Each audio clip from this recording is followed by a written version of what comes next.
My name is Stacia Wagner, and I am a pediatric oncology social worker, president at Children's Brain Tumor Foundation, and here to talk about something that's incredibly important to all families and to social workers: advocacy. I'm super excited to be here with my colleague and really good friend Alistair Robertson to talk about empowering your voice, advocating for your child with pLGG. And then later on, we get to hear from families who are the true voices of what we do and where we get our wisdom from. Before we get started, please note that this webinar does not provide medical advice and is for educational purposes only.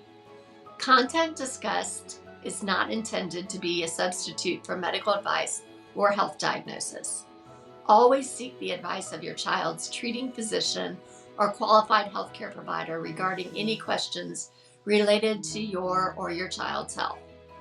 Day One Biopharmaceuticals is proud to collaborate with many childhood cancer foundations.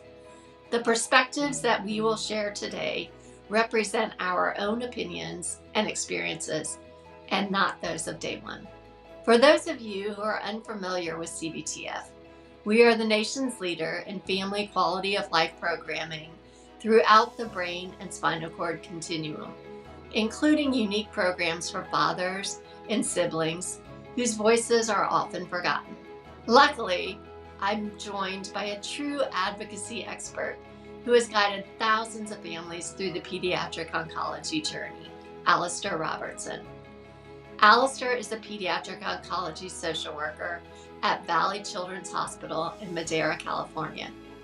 Among his many accolades, in 2016, he was named Social Worker of the Year by the Association of Pediatric Oncology Social Workers. Social workers are the team members who will make sure families know how to navigate not only the medical world of oncology, but the impact it has on each family member during and long after treatment.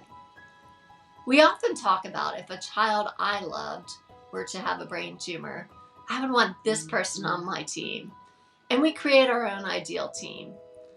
I would want Alistair on my team. Well, thank you, Stacia, for that wonderful introduction and welcome. I first met you through the Association of Pediatric Oncology Social Workers, and I saw from day one your relentless pursuit of leadership in the cause of advocacy for the families. And that was an inspiration for me to continue to want to be a great advocate for families. Wow, Alistair, thank you for that incredible kindness, and I hope you know the mutual and tons of respect that I have for you and the difference that you've made with thousands of families, which is why being here with you today is so important, because families are thrown into the brain tumor world without any preparation. It's often within an hour they're making crucial decisions. They're bombarded with information, surrounded by people they don't know, and they need you and social workers to help them navigate this whole brand new world, the impact that it's going to have on them emotionally, cognitively, as their different family roles. But really today, just focusing on how do you communicate with this new team? What are some keys to making communication effective? What are some barriers that you might face? And how do you really get the education that you need to be the best advocate for your child? All right, let's start, Alistair, with some professional wisdom from you. I just have some questions I'd like to ask you. So how do you support caregivers? Stacia, that is such a wonderful question to start off with. And you know that supporting caregivers and becoming comfortable and knowledgeable as the primary advocates for their child's health is crucial. That is so important to get that relationship started.